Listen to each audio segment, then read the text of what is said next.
Good morning class 5 SST में आज हम लोग पढ़ेंगे पाठ 18 ब्रिटिश शासन और 1857 ईस्वी की क्रांति। ब्रिटिश शासन यानी अंग्रेजी शासन। ब्रिटिश शासन में अंग्रेज भारत का शोषण करते थे। यहाँ की सभी वस्तुओं को अपने देश इंग्लैंड भेजते थे और वहां से बनी बनाई वस्तुएं यहाँ महंगे दाम में बेचते थे। 15 अगस्त 1947 को भारत अंग्रेजों की गुलामी से आजाद हुआ। इसीलिए हम लोग 15 अगस्त को क्या मनाते हैं? स्वतंत्रता दिवस मनाते हैं। आजादी के लिए हमारे पुरखों को बहुत कष्ट उठाने पड़े हैं, यानी हमारे जो पूर्वज हैं, जो हमारे बाबा दादा हैं, उनको अंग्रेजों से आजाद होने के लिए बहुत संघर्ष करने पड़े और कठिन संघर्ष करने पड़े। यह संघर्ष की कहानी बहुत व्यापक और लंबी है। इसको जानने के लिए हम लोग थोड़ा सा प्राचीन भारत की स्थिति देखते हैं कि प्राचीन भारत की स्थिति क्या थी। क्या भारत का विकास या भारत संपन्न था? हाँ, उस समय भारत को सोने की चिड़िया कहा जाता था, क्योंकि भारत बहुत ही संपन्न देश था, यानी धनी देश था। यहाँ किसी चीज की कोई कमी नहीं थी। अंग्रेज यानी कि खासतौर पर इंग्लैंड के निवासियों की बात हो रही है, वहां पे औद्योगिक क्रांति चल रही थी। औद्योगिक क्रांति मतलब तेजी से उद्योगों की संख्या में वृद्धि हो रही थी। खासकर कपड़े के उद्योग यानी सूती कपड़ों के उद्योग लगाए जा रहे थे और उसके लिए कच्चे माल की जरूरत थी, जो वे यानी अंग्रेज ऐसे देशों की तलाश में थे जहां से उनकी ये जरूरत पूरी हो जाती।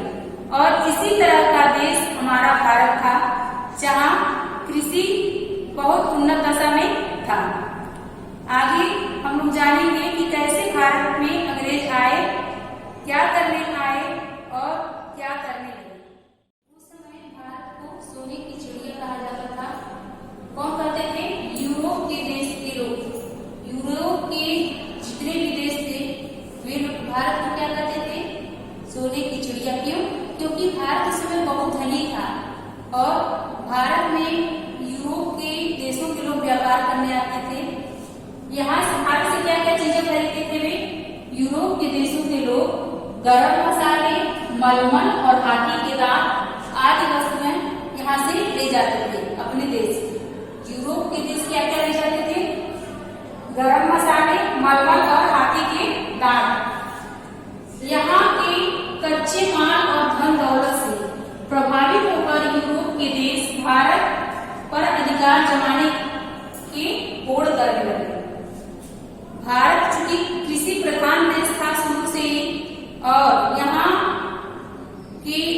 बहुत संपन्नता थी उस समय, यानी भारत उस समय बहुत धनी था और इस धन पर कब्जा करने के लिए हम लोग सुने हैं कि महमूद गजनवी, मोहम्मद गोरी, ये सब भारत से धन लूट कर ले गए। उस समय भारत को सोने की चिड़िया कहा जाता था, क्योंकि भारत में सोना चांदी धन संपदा बहुत अधिक मात्रा में उस समय संचित था। यहाँ के कच्चे माल यानी कि कच्चा माल क्या होता है? जो जमीन से उद्योगों के लिए चीजें प्राप्त होती है उसे क्या कहते हैं? कच्चा माल कहते हैं। और धन दौलत से प्रभावित होकर यूरोप के देश भारत पर अधिकार जमाने की होड़ करने लगे। यानी कि यूरोप के जितने भी देश थे सब लोग चाहते थे भारत पर उनका एक अधिकार हो और इस कारण सभी देश भारत पर अपना अधिकार जमाने के लिए होड़ करने लगे। सबसे पहले यहाँ पुर्तगाली लोग आए। पुर्तगाली में वास्को डी गामा 1498 ईस्वी में आया भारत। वे राजा को इस बात के लिए तैयार कर लिए कि अन्य देशों के व्यापारियों को भारत में व्यापार नहीं करने दिया जाएगा। कौन? पुर्तगाली तैयार किए यहाँ के राजा को कि उनके अलावा किसी अन्य यूरोप के देश के व्यापारी को भारत में व्यापार नहीं करने दिया जाएगा। फ्रांस, इंग्लैंड और हॉलैंड के व्यापारी भी व्यापार करने आए और सभी भारत में व्यापार करने लगे। ये सब यूरोप के देश थे। यूरोप क्या है? एक महाद्वीप है। महाद्वीप कितने हैं? 7 हैं।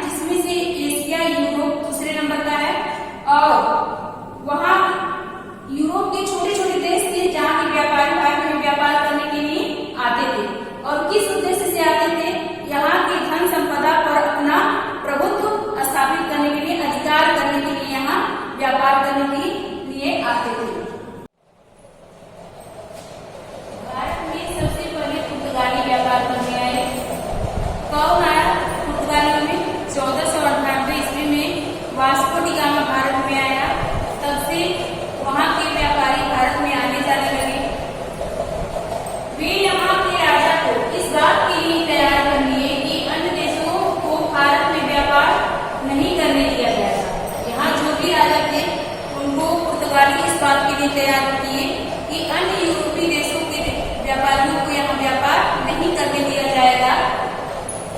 उसके बाद भी भारत में फ्रांस, इंग्लैंड और हॉलैंड के व्यापारी आए। बहुत सारे यूरोपीय देशों के व्यापारी इसके बाद भी यानी कि पुर्तगाल के बाद भी यहाँ व्यापार करने आए और व्यापार करने लगे।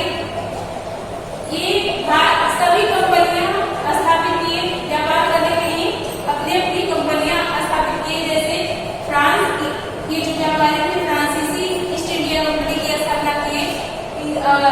जो इंग्लैंड से आए थे व्यापारी वो ब्रिटिश ईस्ट इंडिया कंपनी की स्थापना किए। ब्रिटिश ईस्ट इंडिया कंपनी की स्थापना कब हुई? 1600 ईस्वी में। कब हुई? 1600 ईस्वी में। उस समय यहाँ मुगलों का शासन था। ये सभी कंपनियां फ्रांसीसी, इंग्लैंड, हॉलैंड, डच, ये सभी कंपनियां आपस में इस बात के लिए होड़ करने लगे कि भारत में, पूरे भारत में बस उनका ही व्यापार हो, बाकी देशों के व्यापारी यहाँ से चले जाए। इस बात के लिए सभी कंपनियां आपस में लड़ने लगी। सभी कंपनियां धीरे धीरे यहाँ से जाने लगी। अंत में दो कंपनियां बची थी, एक फ्रांसीसी ईस्ट इंडिया कंपनी और दूसरा ब्रिटिश ईस्ट इंडिया कंपनी। अब फ्रांस की जो कंपनी थी और जो इंग्लैंड की कंपनी थी, दोनों एक दूसरे को यहाँ से भगाने के लिए आपस में झगड़ने लगे, युद्ध करने लगे और इस तरह से फ्रांसीसी कंपनी और ईस्ट इंडिया कंपनी के बीच 3 युद्ध हुए। कर्नाटक के प्रथम, कर्नाटक के द्वितीय और कर्नाटक के तृतीय युद्ध, जिसमें फ्रांसीसी कंपनी की हार हुई। ये जो फ्रांसीसी कंपनी इसकी हार होती है और पूरे भारत के व्यापार पर ईस्ट इंडिया कंपनी का एकाधिकार हो जाता है। अब अंग्रेजों ने भारत में व्यापार करने के लिए ईस्ट इंडिया कंपनी कब स्थापित की? 1600 ईस्वी में। और किसकी आज्ञा लेकर? ब्रिटिश शासन, ब्रिटेन की जो सरकार थी यानी ब्रिटिश शासन की आज्ञा से यहाँ ईस्ट इंडिया कंपनी की स्थापना हुई।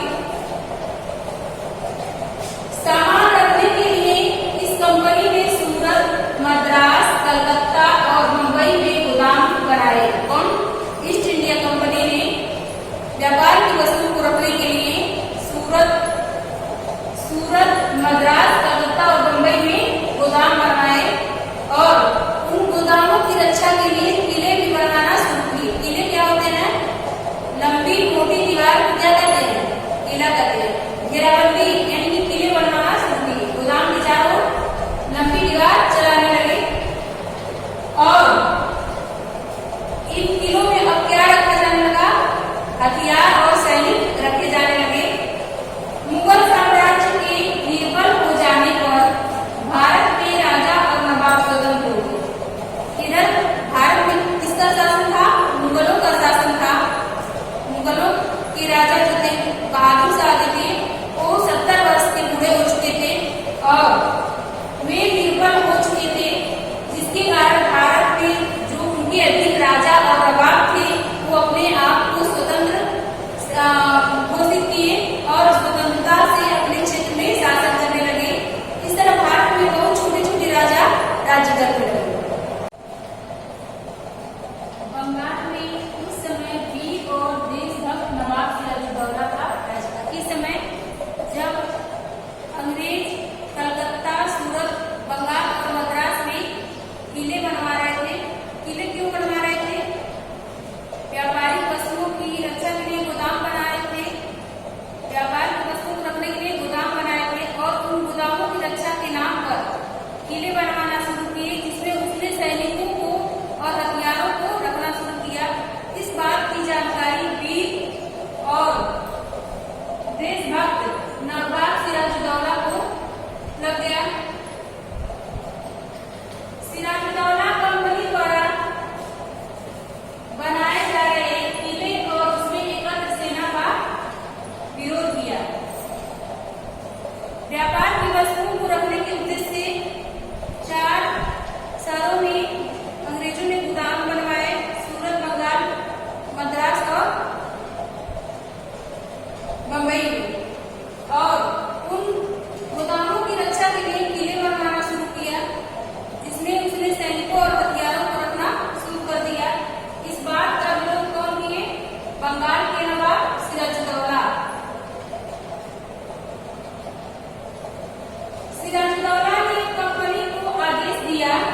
कि वह कलकत्ता कहाँ है, बंगाल में, और बंगाल का नवाब भी सिराजुद्दौला था।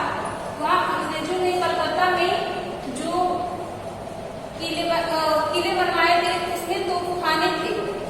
उस आदेश दिया सिराजुद्दौला ने कलकत्ता के किले से तोपखाना हटा ले। कौन? अंग्रेजों को आदेश दिया सिराजुद्दौला कि जो किले में तोपखाने हैं उसको हटा लो। जो बंगाल के नवाब सिराजुद्दौला के क्षेत्र में आता था, परंतु अंग्रेजों ने इस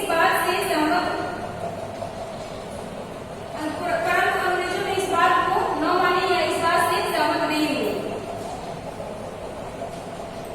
और फिर क्या हो गया? प्लासी का युद्ध शुरू हो गया। प्लासी का युद्ध अंग्रेजों और बंगाल के नवाब सिराजुद्दौला के बीच हुआ। कब हुआ? 1757 ईस्वी में अंग्रेजों और सिराजुद्दौला के बीच। इसमें सिराजुद्दौला का जो सेनापति था वो मूक दर्शक बन के खड़ा रह गया। आक्रमण का आदेश पाकर वो आक्रमण नहीं किया अंग्रेजी सेना पर, जिससे सिराजुद्दौला की हार हो गई और सिराजुद्दौला को अंग्रेजों द्वारा बंदी बना लिया गया और उसकी हत्या कर दी गई। परिणाम क्या हुआ? अंग्रेजों की जीत। अब इस तरह से अंग्रेजों के पैर भारत में जमने लगे। अंग्रेज भारत के राजाओं को आपस में किसी न किसी कारण से लड़ाते और किसी एक की मदद करते, और अंग्रेजों की मदद से वो राजा जीत जाता था तो उससे बहुत सारा भूमि और बहुत सारा धन प्राप्त करते थे। इस तरह भारत में अंग्रेजों का राज बढ़ने लगा। किस तरह बढ़ा? कूट डालो और शासन करो के नीति के अनुसार। दो राजाओं को आपस में लड़ाते, एक की मदद करते, और जिसकी मदद करते वो राजा जीत जाता तो उससे बहुत सारा धन प्राप्त करते और भूमि प्राप्त करते। यह अंग्रेजों का नियम था भारत में अपना साम्राज्य फैलाने का, और इस नियम के तहत भारत में अंग्रेजों का साम्राज्य बढ़ता ही चला गया। अंग्रेज हम बता चुके हैं कि इंग्लैंड में इस समय औद्योगिक क्रांति चल रही थी और वहाँ बड़े बड़े उद्योग लग रहे थे। उद्योगों के लिए कच्चे माल की तलाश में अंग्रेजों ने उन देशों को अपना गुलाम बनाया जहाँ उनसे कच्चा माल मिल जाए। जैसे भारत से इंग्लैंड के वस्त्र उद्योग के लिए कपास और नील प्राप्त हो सकती थी। इसीलिए अंग्रेजों ने भारत की ओर अपना ध्यान आकर्षित किया और भारत में व्यापार करने के उद्देश्य से आए और धीरे धीरे यहाँ के राजनीतिक मामलों में हस्तक्षेप करने लगे। और भारत के राजाओं में फूट डालो और राज्य करो की नीति के अनुसार भारतीय राजाओं से उनके राज्य और उनसे धन ऐंठने लगे। अंग्रेजों द्वारा किसानों का शोषण किया जाने लगा। अंग्रेज भारतीय किसानों को नील की खेती करने के लिए वादे करते। भारतीय किसान नील की खेती नहीं करना चाहते। क्यों नहीं करना चाहते थे? क्योंकि नील की फसल किसानों की भूमि की उर्वरा शक्ति खत्म कर देती थी। इसीलिए भारतीय किसान नील की खेती नहीं करना चाहते थे। नील से क्या होता है? नील से कपड़े की रंगाई होती थी। वो नील अंग्रेज खरीदते और अपने देश इंग्लैंड भेजते। वहाँ सूती वस्त्र उद्योग लगे हुए थे जिससे वस्त्रों की रंगाई होती थी। यहाँ के कपास और रेशम वस्त्र बनाने वालों से अंग्रेजों ने कपास और रेशम सस्ते दामों में खरीदा और इंग्लैंड में ले जाकर उसे मशीनों के द्वारा कपड़े बनाए गए और वही कपड़े भारतीयों को लाकर बेचे गए, महंगे दामों में बेचे गए। इस तरह से अंग्रेजों ने भारतीय किसानों, शिल्पकारों, बुनकरों सभी का शोषण किया। अब सभी के मन में अंग्रेजों के प्रति असंतोष बढ़ने लगा। राजा, बुनकर, शिल्पी, मजदूर ये सब अंग्रेजों के खिलाफ आने लगे।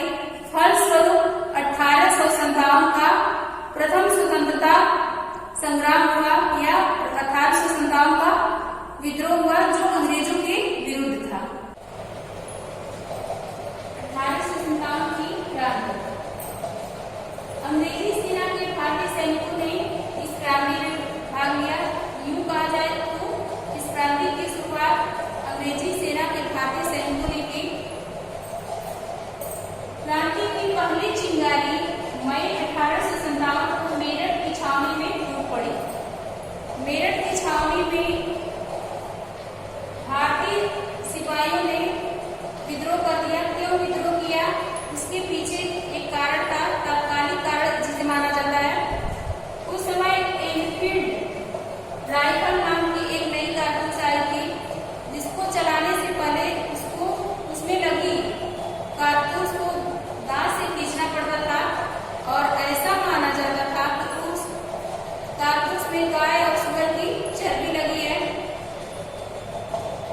भारतीय सिपाहियों में यह बात पता चल गई, जिससे भारतीय ब्राह्मण सैनिक जो कि गाय को पूजनीय मानते हैं, उसको चलाने से इनकार कर दिए और जबरदस्ती करने पर अधिकारी पर गोली चला दी। इस कारण उस भारतीय सैनिकों को यानी कि मंगल पांडे को पकड़ लिया गया, बंदी बना लिया गया। यह विद्रोह पूरे देश में फैल गया। जो 1857 का विद्रोह था, मेरठ की छावनी में शुरू हुआ और धीरे धीरे पूरे देश में फैल गया। और मात्र सैनिक ही नहीं, किसान, मजदूर, राजा और नवाब इस विद्रोह में सम्मिलित हो गए। धीरे धीरे 1857 का जो क्रांति था, विद्रोह था, वो मेरठ की छावनी में शुरू हुआ भारतीय सिपाहियों के द्वारा और पूरे भारत में फैल गया। क्योंकि भारत में सभी लोग अंग्रेजों से असंतुष्ट थे, अतः इस विद्रोह में सभी लोगों ने भाग लिया, चाहे वो किसान हो, मजदूर हो, राजा हो या नवाब हो। विद्रोहियों ने बहादुर साहब को अपना नेता मान लिया। बहादुर साहब विद्रोहियों का नेतृत्व करने के लिए तैयार नहीं थे, लेकिन अनुनय विनय के बाद वे विद्रोहियों का नेतृत्व करने के लिए तैयार हुए। इस विद्रोह में नाना साहब, तात्या टोपे, कुंवर सिंह और लियाकत अली थे। ये प्रमुख नेता थे इस विद्रोह के, नाना साहब, तात्या टोपे, कुंवर सिंह और लियाकत अली। इसके अलावा रानी लक्ष्मीबाई और अवध की बेगम हजरत महल ने भी इस विद्रोह में खुलकर भाग लिया।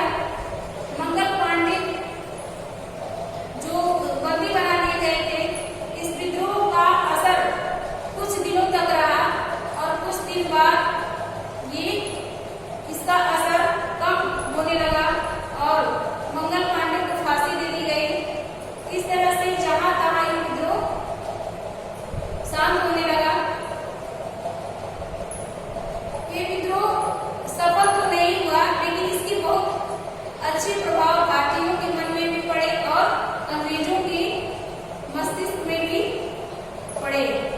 अंग्रेज भी समझ गए कि भारतीय अब चुप नहीं रहेंगे। 1857 की क्रांति को दबाने के लिए अंग्रेजों द्वारा कौन कौन से कार्य किए गए, देखते हैं। 1857 की विद्रोह को अंग्रेजों ने बड़ी कठोरता से दबा दिया, यानी कि जहां तहां जैसे भी भारतीय मिले सभी को मौत के घाट उतारना शुरू कर दिए अंग्रेज। 1800 बहादुर शाह जफर के 2 पुत्रों का सिर काट दिया गया। बहादुर शाह जो कि विद्रोहियों का नेतृत्व करने के लिए पहले तो तैयार नहीं थे, लेकिन उनके बार बार अनुनय विनय करने पर विद्रोहियों का नेतृत्व करने के लिए तैयार हुए। और उसके बाद जब ये क्रांति शिथिल पड़ने लगा, तब अंग्रेजों ने बहादुर शाह को बंदी बना लिया और उनके 2 पुत्रों का सिर कलम कर दिया गया, काट दिया गया अंग्रेजों के द्वारा। बादशाह को कैद करके बर्मा भेज दिया गया। किसको? बादशाह को, यानी कि बहादुर शाह को कैद करके बर्मा के रंगून जेल में भेज दिया गया, काला पानी की सजा देकर। हजारों लोगों को तोप से उड़ा दिया गया।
नहीं छोड़े और इन बच्चों को उठाकर भाले से उठाकर आग के लपटों में फेंक दिए। इस तरह भारतीयों को जहां तहां जैसे तैसे कुचलना शुरू किए अंग्रेज और इस तरह भारतीय प्रथम स्वतंत्रता संग्राम धीरे धीरे समाप्त होने लगा। इसका स्पष्ट परिणाम तो कुछ नहीं निकला, लेकिन इसका प्रभाव भारतीयों के मन में भी पड़ा और अंग्रेजों के मन में भी इसका परिणाम दिखाई दिया। क्रांति का परिणाम क्या हुआ? 1857 की क्रांति, जिसे प्रथम स्वतंत्रता संग्राम भी कहते हैं, वो असफल रहा। अंग्रेज जहां तहां भारतीयों को मौत के घाट उतारते गए और यह क्रांति धीरे धीरे असफल हो गया। इसका प्रभाव क्या पड़ा अंग्रेजों के मन में? यह क्रांति अंग्रेजों को हिलाकर रख दिया था। अंग्रेज डर गए थे कि भारतीय इसी तरह अगर क्रांति करते रहे तो एक दिन उनको यहाँ से जाना पड़ सकता है और वे भारत में अधिक दिनों तक शासन नहीं कर सकते। इस तरह से अंग्रेजों ने भारतीय शासन में फेरबदल किया। क्या फेरबदल किया? इंग्लैंड की सरकार ने यह जान लिया कि कंपनी राज अब भारत में सफल नहीं रहेगा। इस विद्रोह को देखकर अंग्रेजी शासन यानी कि अंग्रेज सरकार ये समझ गए कि भारतीय लोगों पर अधिक दिनों तक कंपनी का शासन नहीं रह सकता है। इंग्लैंड सरकार ने भारत के शासन की बात को स्वयं संभाली। इसके पहले को संभाल रहे थे company, British east India company पूरे भारत पर शासन कर रही थी। अब ये शासन किसके हाथ में चला गया? सीधे इंग्लैंड सरकार के हाथों में चला गया। देशी राजा अंग्रेजों के अधीन रहकर अब राज कर सकते थे। पहले देशी राजाओं को गुलाम बनाकर ब्रिटिश कंपनी उनका शोषण करती थी। अब देशी राजा यानी भारतीय राजा जो है वो अंग्रेजी शासन के अधीन रहकर अपने अपने राज्यों में राज्य कर सकते थे। वायसराय इंग्लैंड की महारानी की ओर से भारत में शासन करने लगा। यानी कि इंग्लैंड की महारानी चूंकि एक ही थी, इसलिए वो इंग्लैंड में शासन कर रही थी और उनका प्रतिनिधि यानी वायसराय भारत में शासन करने लगा अंग्रेजों का प्रतिनिधि बनकर। व्यापारियों की जगह अब अंग्रेज अफसर शासन चलाने लगे। इसके पहले शासन कौन चला रहे थे? अंग्रेज व्यापारी। अब अंग्रेज अफसर शासन चलाने लगे, जिन्हें गवर्नर जनरल एंड वायसराय कहा जाता था। यह क्रांति पूरी तरह असफल रही। भारतीय इसमें सफल नहीं हुए 1857 की क्रांति में, लेकिन भारतीयों के मन में स्वतंत्रता के प्रति प्रेम जग गया और अंग्रेज जितना शोषण करते थे भारतीयों के मन में उतना ही इस शासन से मुक्ति पाने की लालसा तीव्र होती जा रही थी। और एक दिन यह लालसा, भारतीयों की यह दृढ़ मनोकामना